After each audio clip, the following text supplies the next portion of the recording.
Adam stared out the observation deck at the sprawling Starcross station, a marvel orbiting a lush, habitable planet. It loomed closer, a knot of excitement tightening in his stomach. His mission here was simple yet daunting: facilitate cultural exchanges between humans and the Valari, the species just as curious about humans as Earth was about them. The shuttle docked with a gentle thud, the slight jolt bringing Adam back to the present.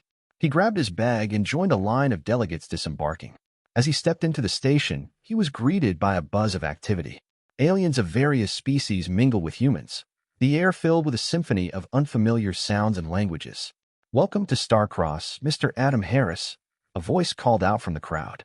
A slender figure approached him, the crowd parting slightly. The being before him was Saren, a representative of the Valari. Her skin shimmered like the surface of a star, and her eyes sparkled with intelligence. "Thank you, Saren," Adam said, extending his hand. She took it, her touch light and cool. "I hope your journey was comfortable. I am here to assist you with your integration into our community. Your first few weeks will be crucial for your mission. I appreciate the guidance. I'm eager to learn about your people and hopefully bridge our worlds together." Saren smiled. "That is a noble goal. Come, I will show you to your quarters and then give you a tour of the station." As they walked through the corridors, Adam took in the sights.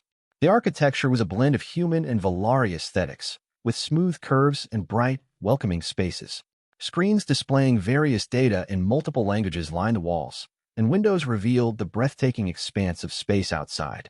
"Starcross is a joint effort," Saren explained. "It was built by both our species. The design incorporates elements from Valari and human cultures, creating a space where both can feel at home." "That's fascinating," Adam replied, looking around. "It's incredible how two distinct cultures can create something so cohesive." They continued the tour, visiting the central hub where beings from different galaxies mingled. Adam was introduced to various officials and delegates, each meeting enhancing his understanding of the intricate tapestry of interstellar relations. Finally, they arrived at a large room with a view of the planet below. "This will be your workspace," Saren said. "You will find all the resources you need here to carry out your duties." Adam set his bag down, his eyes still drawn to the view outside. "It's beautiful," he murmured. "Yes, it is," Saren agreed, joining him by the window. "Our planet is very dear to us as Earth is to you. We hope that through understanding and cooperation, we can protect and cherish our homes." Adam turned to her, his resolve strengthening. "With your help, I'm sure we can achieve great things." Saren nodded. "I believe so too. Tomorrow, you will start your language and cultural training. The better you understand us, the more effective your work will be." "Then I better get some rest," Adam chuckled. "Sounds like I have a busy day ahead." "Yes, you do," Saren said with a laugh. "Good rest, Adam. I will see you in the morning." As she left, Adam felt a surge of anticipation. He was not just on a diplomatic mission. He was on the verge of personal discovery and interstellar collaboration. Here at Starcross, the future was waiting to unfold. Chapter 2: The Language of Gestures. Adam arrived at the Valari Learning Center, a room bathed in soft light, with walls adorned with art depicting various aspects of Valari culture. Today marked the beginning of his cultural and language training, a crucial step in his mission. Saren greeted him with a warm smile as he entered. "Good morning, Adam. I hope you are well rested." "Morning, Saren. I'm ready to dive in," Adam replied, his tone eager. Saren gestured towards a tall figure waiting by a holographic display. "Let me introduce you to Joran, one of our most esteemed language instructors." Joran extended a hand, his voice deep and resonant. "Pleasure to meet you, Adam. I look forward to working with you." "Likewise, Joran," Adam said, shaking his hand. "I'm excited to learn from the best. As you might already know, our language is not just spoken but heavily reliant on gestures." Joran began, activating the hologram, which displayed intricate hand motions. Each movement carries meaning, adding depth to the spoken word. Adam watched, fascinated as Joran demonstrated a greeting involving a series of hand waves and soft claps. "The subtlety is incredible," Adam noted, trying to mimic the motion. "Quite good for a first attempt," Saren commented, observing his efforts. "But let's start with basic phrases and daily expressions. It's important to get these right." The next few hours were an intense session of back and forth, with Joran patiently correcting Adam's gestures and pronunciation. The holograms assisted, showing precise muscle movements and angles. Let's try something practical, Jorn suggested after a break. How would you ask where the library is? Adam thought for a moment, then performed a series of gestures he had just learned. Jorn nodded approvingly. Very well done. You're picking this up quickly. They continued with more complex constructs. Saren often joined in, helping Adam understand cultural context better, which influenced the language deeply. Lunchtime brought a pause to the session. As they ate, Adam asked, "How did you both learn human languages so effectively?" "It requires understanding both the language and the people," Jorn replied. "I spent time on Earth as a student." "Immersion is key." Saren nodded. "And I've worked with many humans before. Each interaction teaches us something new." "The same applies here, I suppose," Adam said, "immersing myself in Valari culture." "Exactly," Saren agreed. "And you're doing admirably." Post-lunch, they shifted focus to cultural norms and etiquette, which were just as intricate as the language itself. Adam learned about the Valari's emphasis on community and their respect for nature, which influenced their daily interactions and long-term planning. As the day wound down, Adam felt his head buzzing with new words and gestures. "I must admit, this is more challenging than I anticipated, but also more rewarding." "That's the spirit," Jorn said with a grin. "Learning is an ongoing journey. Tomorrow, we'll explore historical narratives and myths. These stories hold much of our language's idiomatic expressions." Adam nodded, his excitement undiminished. "I'm looking forward to it. Thank you both for being such excellent guides." Saren smiled. "We're just as grateful, Adam. Your efforts help bridge our worlds." As Adam left the learning center, his mind replayed the day's lessons. He was not just learning a language, he was learning how to connect, how to understand and share with an entirely different culture. This, he realized, was the essence of his mission. Chapter 3: Forbidden Fascination. Several weeks had passed since Adam's arrival at Starcross, and he was beginning to feel more at home. His familiarity with the Valari language and customs had grown significantly, facilitating smoother interactions with the station's inhabitants. On a bright morning, Saren escorted Adam to a public forum where various species shared innovations and ideas. "Today, you'll see one of our most cherished practices," Saren explained. "Here, knowledge and innovation are freely exchanged. It embodies our community's spirit." Adam nodded, intrigued by the bustling scene. Stalls and holographic displays filled the vast hall, each representing different technologies and cultural artifacts. A Valari scientist, Tolan, greeted them at one of the more crowded displays. "Saren, Adam, welcome. Let me show you our latest environmental control technology." "Hello, Tolan. What's this about?" Adam asked, peering at the intricate model of a weather modulation device. "It's designed to harmonize our planet's weather systems with minimal impact on the natural environment," Tolan explained. His hands moved fluently, enhancing his verbal explanation with Valari gestures. "Remarkable," Adam remarked, understanding both the words and the gestures. "Could this be adapted for Earth's ecosystems?" "Possibly, with some modifications," Tolan replied, his eyes lighting up. "We should discuss this further." As they moved from one exhibit to another, Adam's notebook filled with notes and sketches. His mind buzzed with possibilities, not just for technological exchange, but for deeper, more personal connections. Later, as the crowd thinned, Saren led Adam to a quieter part of the forum. "I've noticed your fascination with our technology," she said, her tone mixed with amusement and curiosity. "But I suspect it's more than just professional interest that keeps you so engaged." Adam looked at her, a smile tugging at his lips. "You're right. I'm fascinated by the Valari themselves, by you. Your way of life, your philosophy. It's all quite compelling."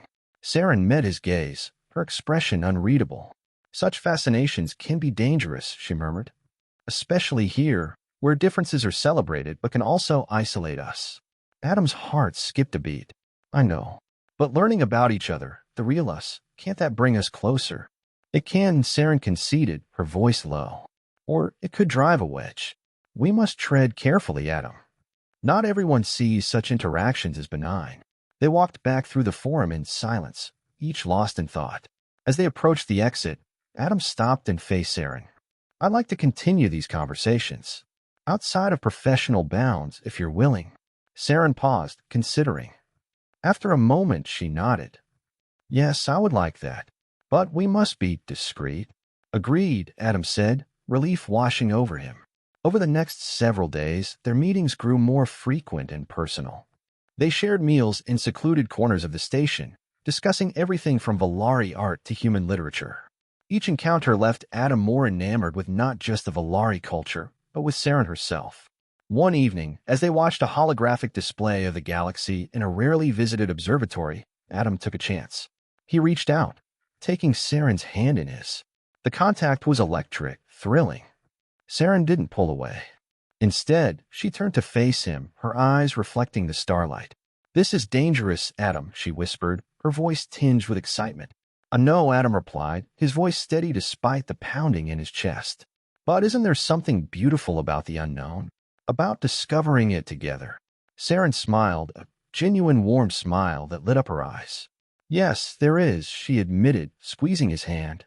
As they stood hand in hand, watching the swirling lights of distant stars and nebulae, Adam felt a profound connection not just to Saren but to the vast, mysterious universe they were both part of. It was a moment of peace amid the complexities of interstellar relations, a moment where only the human heart and the alien spirit mattered. Chapter 4: The Dance of the Spirits. As the Valari Cultural Festival approached, Adam felt a blend of excitement and apprehension. The event was significant for the Valari, showcasing their heritage and spirituality. Saren had invited him to not only attend but participate in one of the traditional dances, an honor rarely bestowed upon outsiders. The festival grounds were alive with colors and sounds, Valari music floating through the air like a gentle breeze. Stalls lined the perimeter, offering everything from traditional Valari cuisine to intricate crafts. Adam, accompanied by Saren, was dressed in Valari ceremonial attire, a flowing robe that shimmered with the movement of light. "Adam, you look quite the part," Joran commented as he joined them, clad similarly. "Ready for the dance later?" "I think so," Adam replied, adjusting his robe. "Saren's been a great teacher, but I'm still nervous about getting it right." "You'll do fine," Saren assured him, her smile encouraging. The dance is less about perfection and more about the spirit in which you perform it. They walked together, sampling foods and engaging with artisans demonstrating their crafts. Adam was deeply impressed by the Valari's connection to their culture, each element of the festival infused with meaning and history. As the time for the dance neared, they made their way to a large open area cleared for performances. The crowd gathered, forming a circle around the dance space. The atmosphere was charged with anticipation. "The dance you are participating in is called Miratau," Saren explained as they watched other groups perform. "It represents the harmony between individual spirits and the cosmic flow." Joran added, "It's about balance and connection, two themes you'll find in many aspects of our lives." When it was their turn, Adam stood beside Saren and Joran in the circle. The music began, a complex melody that seemed to weave through the crowd, touching each spectator. Saren led the dance, her movements graceful and fluid. Adam followed as best he could, mirroring her gestures, turning and stepping in rhythm. The dance involved sequences where they connected hands, spun apart, and then came back together, symbolizing the meeting of different worlds and the shared journey. Despite his initial nervousness, Adam found himself lost in the rhythm and movement. The dance felt like a conversation beyond words, a dialogue of movements expressing things he could never articulate verbally. As the dance ended, the crowd erupted in applause. Adam was breathless, his heart racing not just from the exertion, but from the joy of the experience. "That was wonderful," Adam said to Saren as they stepped out of the circle, his eyes shining with exhilaration. "You were wonderful," Saren corrected with a laugh. "I told you, it's about the spirit, and you were shone brightly." Joran clapped both of them on the back. "Well done, both of you. Adam, you've shown great respect for our traditions tonight." As they retreated from the dance area to catch their breath, Adam felt a deeper bond with Saren and the Valari culture. The festival continued around them, but for a moment, the world seemed to narrow down to just the two of them, their breaths sinking, their spirits aligned. "Thank you for this, Saren," Adam said sincerely. "Today has been one of the best experiences of my life." Saren looked at him, her expression soft. "And thank you, Adam, for embracing our culture with such an open heart. It's more than I could have hoped for." They spent the rest of the evening enjoying the festival, watching other dances, and listening to traditional Valari music. Adam felt a contentment and a sense of belonging that was new to him, a testament to the bonds forming between them, stronger and more profound than he had ever imagined. Chapter 5: The Bonds of Secrecy. After the festival, the relationship between Adam and Saren deepened, marked by their shared experiences and growing trust. However, the joy of their newfound connection was tempered by the need for discretion. Interspecies relationships were uncommon and often frowned upon within both their communities, necessitating careful navigation of their public and private interactions. One late afternoon, Adam and Saren met in a quiet garden on the station, a place where they could talk freely away from prying eyes. "I've been thinking," Adam began, watching a pair of alien birds flit across the water feature. "We need to be careful. If word of our friendship gets out, it could complicate things for both of us." Saren nodded, her face serious. "I agree. It's not just our positions that are at risk, but potentially the broader human-Volari relations. We must think beyond ourselves." Their conversation was interrupted by the arrival of Joran, who approached with a cautious look. "I hope I'm not intruding," he said, glancing between them. "Not at all, Joran," Saren replied quickly, her voice calm. "Adam and I were just discussing some cultural insights from the festival." Good, Joran said, though his eyes lingered a moment longer than necessary. "Actually, I wanted to discuss the upcoming delegation visit. We need to prepare a presentation on our collaborative projects. Adam, your insights would be invaluable." "Of course," Adam said, eager for a change in topic. "What aspects are we highlighting?" "The environmental technologies and their potential applications on Earth," Joran answered. "Your perspective as someone deeply familiar with Earth's environmental challenges will help us frame our innovations effectively." As they walked back to the conference area, Adam felt relieved to shift his focus to work, yet the undercurrent of his private concerns with Saren remained ever present. Over the next few days, Adam and Saren spent their time preparing for the delegation, often staying late into the night to perfect their presentation. During one such evening, as they were alone in the office, Saren broached a delicate subject. "Adam, have you ever considered what would happen if we no longer had to hide?" Adam looked up, caught off guard. "It's a nice thought, but you know the obstacles as well as I do. Why bring it up now?" "Because sometimes," Saren paused, searching for the right words, "sometimes I wonder if there's a place somewhere in this vast galaxy where things could be different for us." Adam sighed, walking over to where she stood by the window overlooking the starlit galaxy. "I've thought about it too," he admitted. "A place where we wouldn't have to worry about every shared glance or conversation." They stood in silence for a moment, each lost in thoughts of a different life. Eventually, Adam spoke, his voice soft but determined. "Let's focus on what we can control right now. We have an important presentation coming up, and it needs our best effort." "You're right," Saren agreed, her tone resolute as she turned back to the holographic display. "Let's make sure our work doesn't suffer because of personal complications." The day of the presentation arrived swiftly. Adam and Saren presented their collaborative projects with professionalism and enthusiasm, receiving positive feedback from the visiting delegation. Their success brought them closer, reinforcing the importance of their work and the potential impact of their union, both professional and personal. Later, as the station returned to its normal rhythm, Adam and Saren met again in the garden, under the cover of twilight.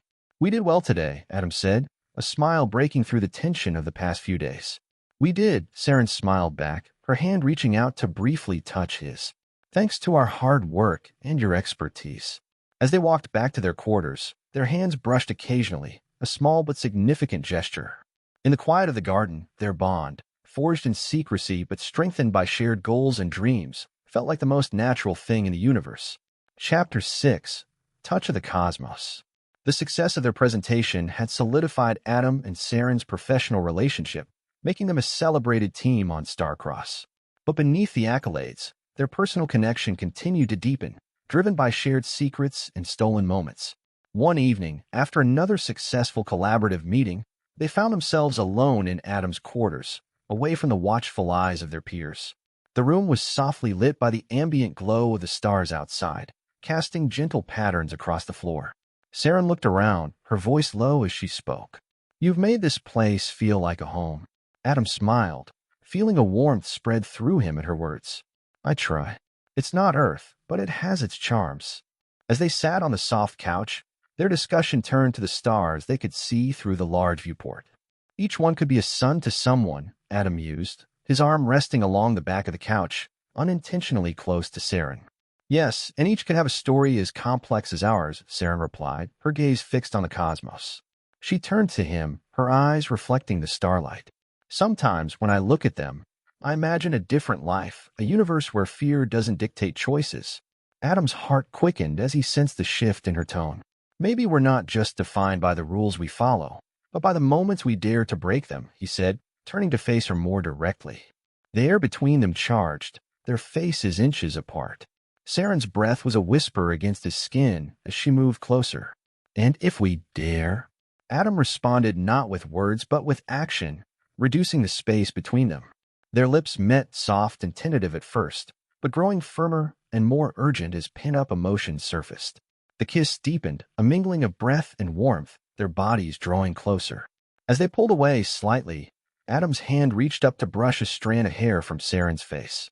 "This feels like the most natural thing in the universe," he murmured. "It does," Saren whispered back, her hand resting against his chest, feeling his heartbeat.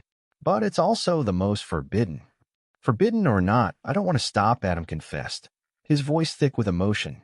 He kissed her again, this time more confidently, conveying feelings too complex to articulate. They moved together, finding comfort in each other's arms, their kisses a language of their own that needed no translation. The world outside faded, leaving only the soft hum of the station and the distant stars as witnesses to their union. After some time, they parted, each breathless but smiling. "We should be careful," Saren said, her voice a gentle caress. "We will," Adam assured her. Tonight was about us, about what's possible, not about the rules. They spent a few more hours together, talking softly, planning cautiously. When Saren finally stood to leave, their hands lingered together, fingers entwined. "Thank you for tonight," Saren said, standing at the doorway.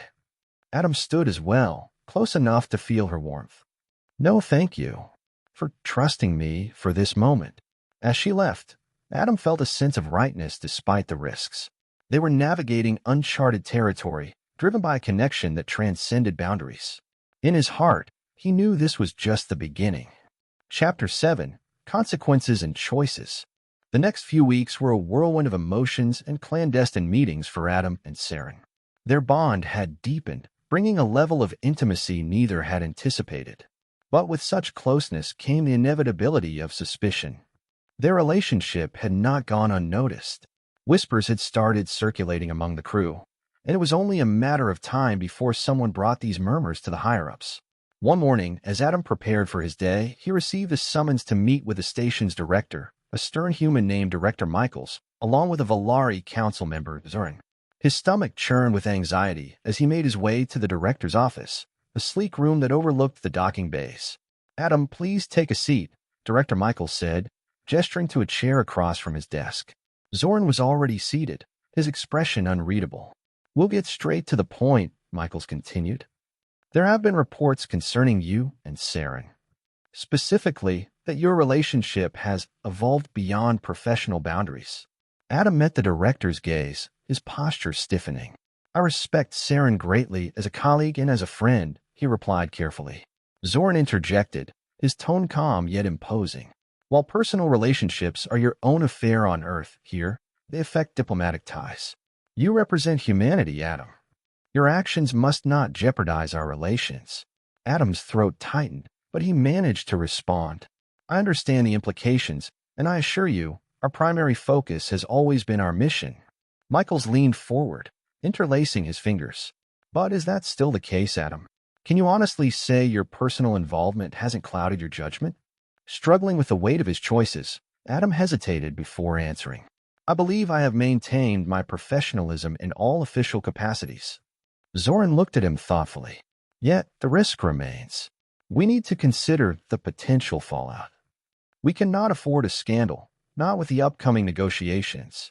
The room fell silent, the tension palpable. Adam knew the gravity of the situation. The wrong decision here could derail not just his career, but also the fragile trust between humans and Valari. After a long pause, Michaels made a decision. "We need to reassess your position here, Adam. Until then, you are suspended from active duty." Adam felt a jolt of fear. "I understand," he said quietly, his mind racing with the implications. As he left the office, his thoughts immediately turned to Saren. They met later in their secluded garden, a place that had become their sanctuary. Saren's face was strained as she greeted him. "I heard about the meeting." Adam nodded, taking her hands in his. "I've been suspended. They're questioning my ability to serve as a liaison because of us. Saren's eyes filled with worry. I never wanted this for you. Maybe it's best if... No, Adam interrupted, his voice firm despite the turmoil inside him. I don't regret anything, Saren. Not if it means having you in my life. They stood in silence, each processing the weight of their situation. Finally, Saren spoke, her voice steady. What if we made a choice, Adam? A choice to be together, openly. To face the consequences, whatever they might be. Adam looked at her, his decision clear. Let's do it. Let's choose us. Their agreement was a pact, a commitment to face the coming storm together. As they parted that evening, a sense of resolve settled over Adam. No matter what came next, they had each other, and for now that was enough. Chapter 8. The Promise of the Stars. The days following their decision were tense and uncertain. Adam and Saren spent every possible moment together, preparing for the potential fallout from their choice to be together openly. Despite the threat of professional repercussions, their resolve remained unshaken. On a quiet morning, Adam received another summons to meet with Director Michaels and Zoran, along with several other high-ranking officials from both the human and Valari sides. Saren, standing by his side, squeezed his hand as they entered the conference room together. Director Michaels began without preamble. Adam, Saren, we've discussed your situation extensively. The implications of your relationship are complex given the delicate nature of our collaboration with the Valari. Zoran then took over. However, we've also noted the integrity with which you conducted yourselves. It's clear that your actions were not meant to undermine our efforts here. Adam listened, his heart pounding in anticipation of their final decision. Michaels continued, after careful consideration, we've decided not to pursue disciplinary actions against you. However, Adam, your role here will need to change. We can't have you serving as a liaison under these circumstances. Adam felt a mixture of relief and disappointment. I understand, and I accept your decision. What will my new role entail? We're offering you a position within the research department, Michaels explained. You'll help analyze and integrate Valari technologies with human systems. It's a critical role, though more behind the scenes. And I will continue my duties, Saren added, her voice firm, with the council's oversight to ensure transparency. Zoran nodded. We believe this arrangement will maintain the balance of our joint operations while respecting the personal dimensions of your relationship. As the meeting concluded, Adam and Saren left the room together, their future slightly more secure, though drastically altered. In the following weeks, Adam transitioned to his new role, finding the work both challenging and rewarding. Saren's support was unwavering, and their relationship became an open secret, tolerated if not entirely accepted. One evening, as they stood watching a comet arc across the sky from the observation deck, Adam turned to Saren. Do you ever regret it? Coming forward. Saren shook her head, her eyes reflecting the comet's trail. No, not for a second. It's worth every challenge. Adam smiled, pulling her close. I feel the same. Whatever comes, we face it together. As they stood in silence, the station hummed softly around them, a reminder of the life they had chosen in this vast, complex universe. Let's make a promise, Saren suggested, her gaze locked on the stars. A promise to always remember this moment, the peace we feel despite everything. A promise, then, Adam agreed, to the stars and to us. They sealed their promise with a kiss, a symbol of their commitment to each other and their future, whatever it might hold. And as the comet disappeared from view, leaving a lingering glow against the backdrop of deep space, Adam and Saren knew they were ready to face whatever came next. Together, under the vast, watchful expanse of the universe, they were unafraid and unyieldingly united.